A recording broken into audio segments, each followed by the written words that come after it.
Part 3 of The Affair at the Semiramis Hotel by A.E.W. Mason. This recording is in the public domain. Part 3 Mr. Ricardo could no longer complain. It was 8:30 when Caledine had first disturbed the formalities of his house in Grosvenor Square. It was barely 10 now, and during that short time he had been flung from surprise to surprise. He had looked underground on a morning of fresh summer, and had been thrilled by the contrast between the queer, sinister life below and within, and the open call to joy of the green world above.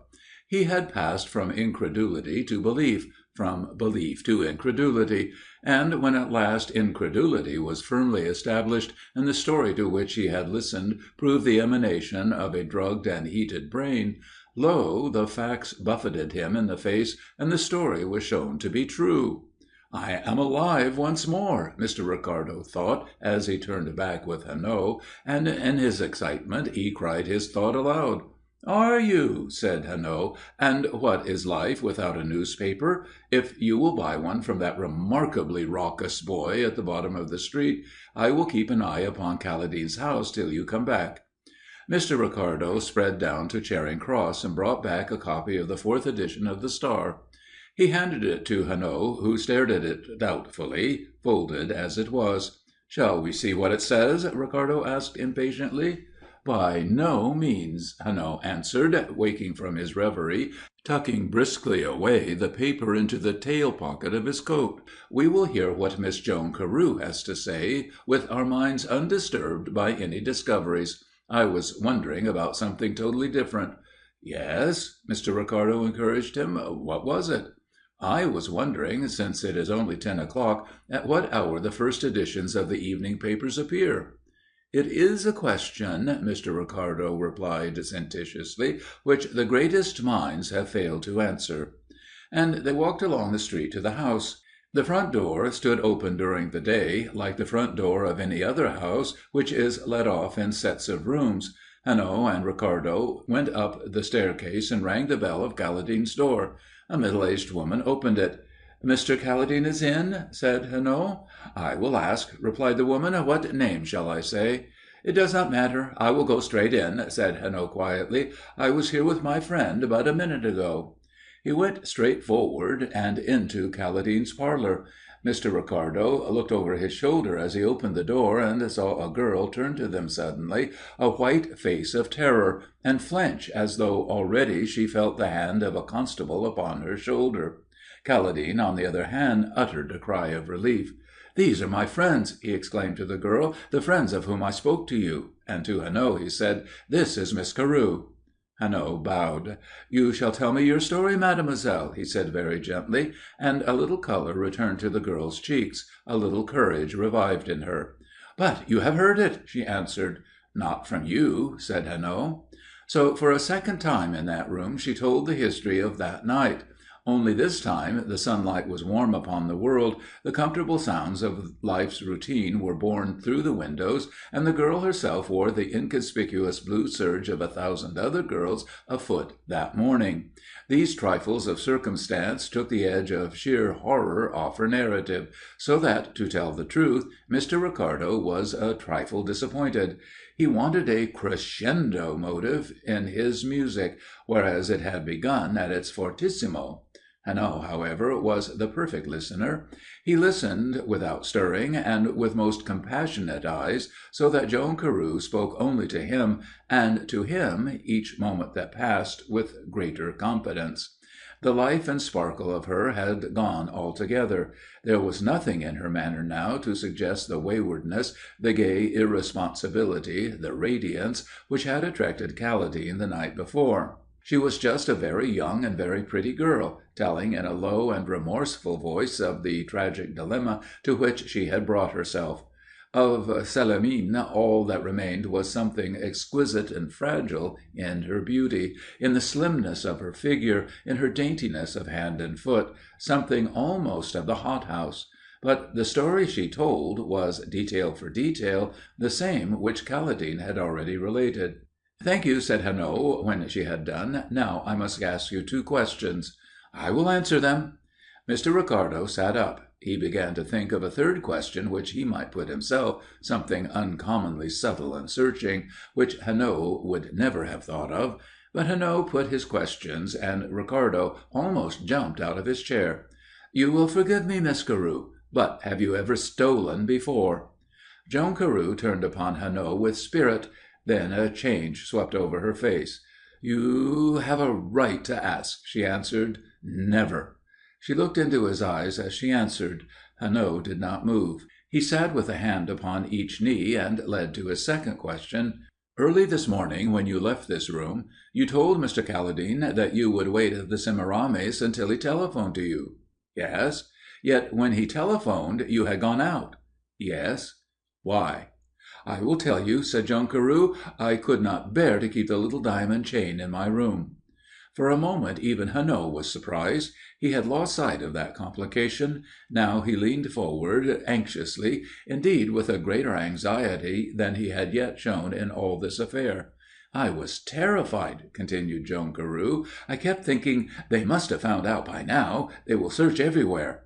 I didn't reason. I lay in bed expecting to hear every moment a loud knocking on the door. Besides, the chain itself being there in my bedroom, her chain, the dead woman's chain. No, I couldn't endure it. I felt as if I had stolen it. And then my maid brought in my tea." "You had locked it away?" cried Hanaud. "Yes, my maid did not see it." Joan Carew explained how she had risen, dressed, wrapped the chain in a pad of cotton wool, and enclosed it in an envelope. The envelope had not the stamp of the hotel upon it. It was a rather large envelope, one of a packet which she had bought in a crowded shop in Oxford Street on her way from Euston to the Semiramis. She had bought the envelopes of that particular size in order that when she sent her letter of introduction to the director of the opera at Covent Garden she might enclose with it a photograph. "And to whom did you send it?" asked Mr. Ricardo. "To Mrs. Blumenstein at the Semiramis. I printed the address carefully. Then I went out and posted it." "Where?" Hanaud inquired. "In the big letter box of the post office at the corner of Trafalgar Square." Hanaud looked at the girl sharply. "You had your wits about you, I see," he said. "What if the envelope gets lost?" said Ricardo. Hanaud laughed grimly.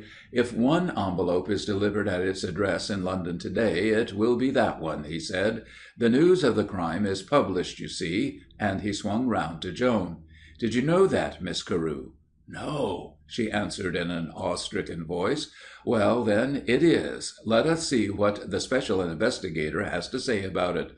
And Hanaud, with a deliberation which Mr. Ricardo found quite excruciating, spread out the newspaper on the table in front of him.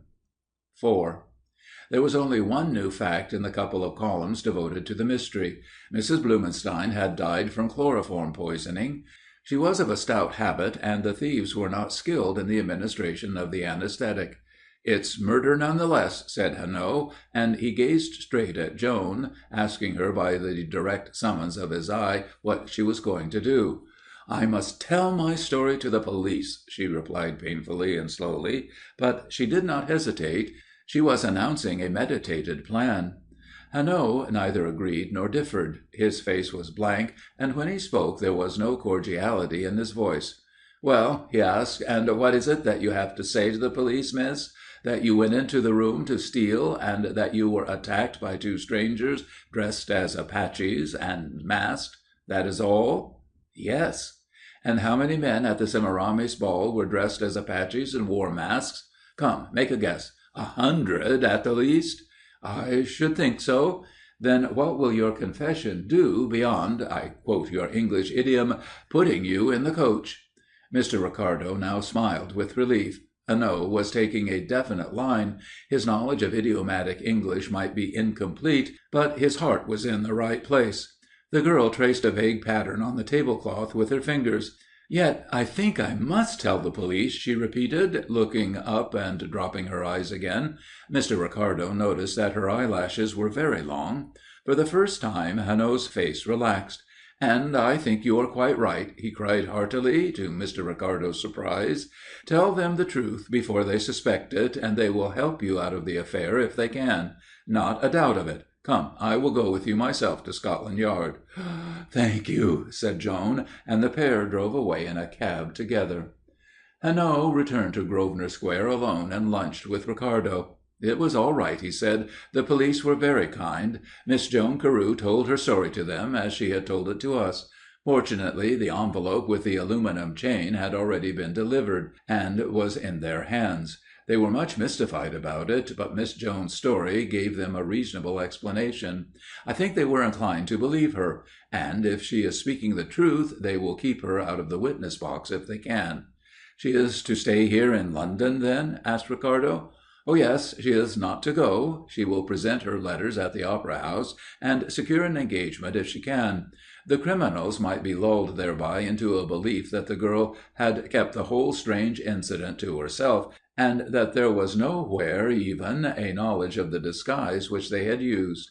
Hanaud spoke as carelessly as if the matter were not very important, and Ricardo, with an unusual flash of shrewdness, said, "It is clear, my friend, that you do not think those two men will ever be caught at all."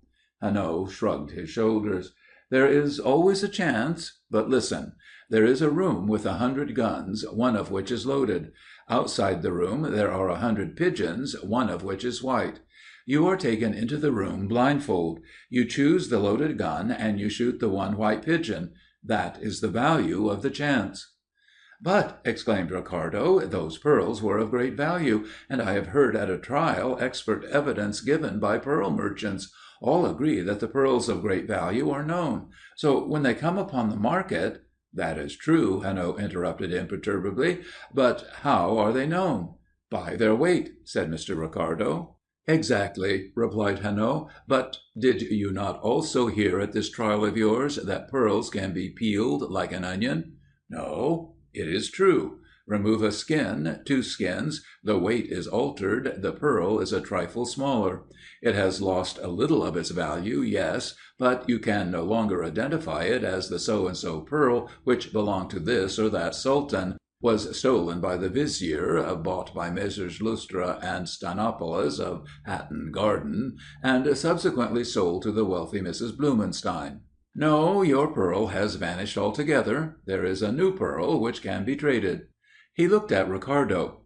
"Who shall say that those pearls are not already in one of the queer little back streets of Amsterdam, undergoing their transformation?" Mr. Ricardo was not persuaded because he would not be. "I have some experience in these matters," he said loftily to Hanaud. "I am sure that we shall lay our hands upon the criminals. We have never failed." Hanaud grinned from ear to ear. The only experience which Mr. Ricardo had ever had was gained on the shores of Geneva and at Aix under Hanaud's tuition. But Hanaud did not argue, and there the matter rested. The days flew by. It was London's playtime. The green and gold of early summer deepened and darkened. Wondrous warm nights under England's pale blue sky, when the streets rang with the joyous feet of youth, led in clear dawns and lovely glowing days. Hanaud made acquaintance with the wooded reaches of the Thames. Joan Carew sang Louise at Covent Garden with notable success, and the affair of the Semiramis Hotel, in the minds of the few who remembered it, was already added to the long list of unfathomed mysteries. But towards the end of May there occurred a startling development. Joan Carew wrote to Mr. Ricardo that she would call upon him in the afternoon, and she begged him to secure the presence of Hanaud. She came as the clock struck. She was pale and agitated, and in the room where Caladine had first told the story of her visit, she told another story, which, to Mr. Ricardo's thinking, was yet more strange, and, yes, yet more suspicious. "It has been going on for some time," she began. "I thought of coming to you at once, and then I wondered whether, if I waited you'll never believe me." "Let us hear," said Hanaud patiently. "I began to dream of that room, the two men disguised and masked, the still figure in the bed. Night after night I was terrified to go to sleep. I felt the hand upon my mouth. I used to catch myself falling asleep and walk about the room with all the lights up to keep myself awake." "But you couldn't," said Hanaud with a smile. "Only the old can do that." "No, I couldn't," she admitted, "and my nights were horrible until—" She paused and looked at her companions doubtfully. "Until, one night, the mask slipped." "What?" cried Hanaud, and a note of sternness rang suddenly in his voice. "What are you saying?" With a desperate rush of words and the color staining her forehead and cheeks, Joan Carew continued. "It's true. The mask slipped on the face of one of the men, of the man who held me. Only a little way. It just left his forehead visible. No more." "Well?" asked Hanaud, and Mr. Ricardo leaned forward, swaying between the austerity of criticism and the desire to believe so thrilling a revelation. "I waked up," the girl continued, "in the darkness, and for a moment the whole scene remained vividly with me, for just long enough for me to fix clearly in my mind the figure of the Apache with the white forehead showing above the mask." "When was that?" asked Ricardo. "A fortnight ago." "Why didn't you come with your story then?" "I waited," said Joan. "What I had to tell wasn't yet helpful. I thought that another night the mask might slip lower still.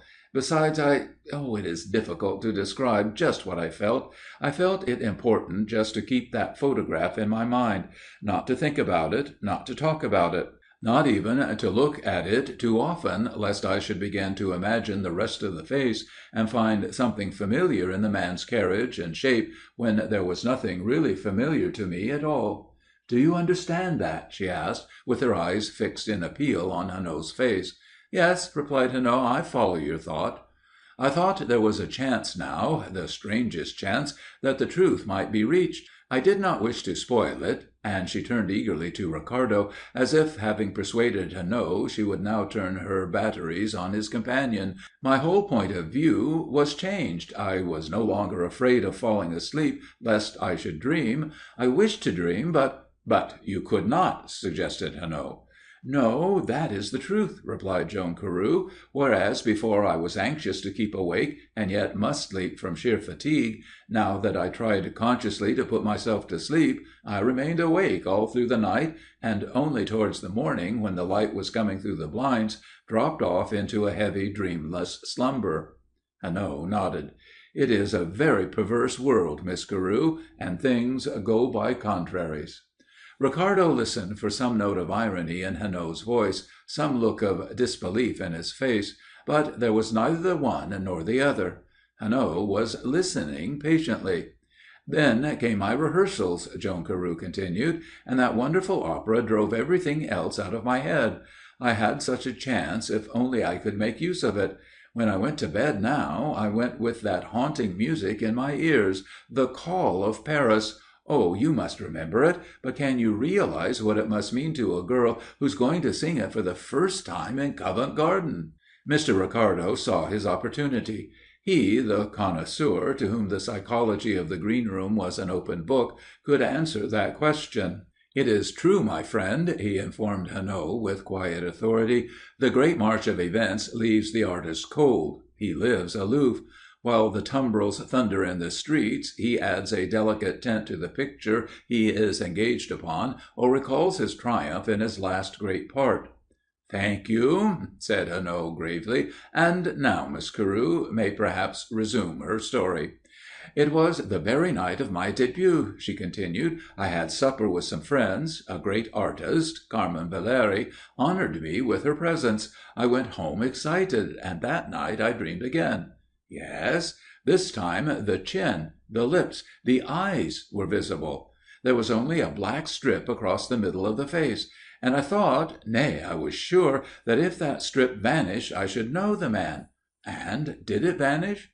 "3 nights afterwards." "And you did know the man?" The girl's face became troubled. She frowned. "I knew the face, that was all," she answered. "I was disappointed. I had never spoken to the man. I am sure of that still. But somewhere I have seen him." "You don't even remember when?" asked Hanaud. "No." Joan Carew reflected for a moment with her eyes upon the carpet, and then flung up her head with a gesture of despair. "No. I try all the time to remember, but it is no good." Mr. Ricardo could not restrain a movement of indignation. He was being played with. The girl, with her fantastic story, had worked him up to a real pitch of excitement, only to make a fool of him. All his earlier suspicions flowed back into his mind. What if, after all, she was implicated in the murder and the theft? What if, with a perverse cunning, she had told Hanaud and himself just enough of what she knew, just enough of the truth, to persuade them to protect her? What if her frank confession of her own overpowering impulse to steal the necklace was nothing more than a subtle appeal to the sentimental pity of men, an appeal based upon a wider knowledge of men's weaknesses than a girl of 19 or 20 ought to have? Mr. Ricardo cleared his throat and sat forward in his chair. He was girding himself for a singularly searching interrogatory when Hanaud asked the most irrelevant of questions. How did you pass the evening of that night when you first dreamed complete the face of your assailant? Joan Carew reflected. Then her face cleared. "I know," she exclaimed. "I was at the opera." "And what was being given?" "The jewels of the Madonna." Hanaud nodded his head. To Ricardo it seemed that he had expected precisely that answer. "Now," he continued, "you are sure that you have seen this man?" "Yes." "Very well," said Hanaud. "There is a game you play at children's parties, is there not? Animal, vegetable, or mineral, and always you get the answer. Let us play that game for a few minutes, you and I."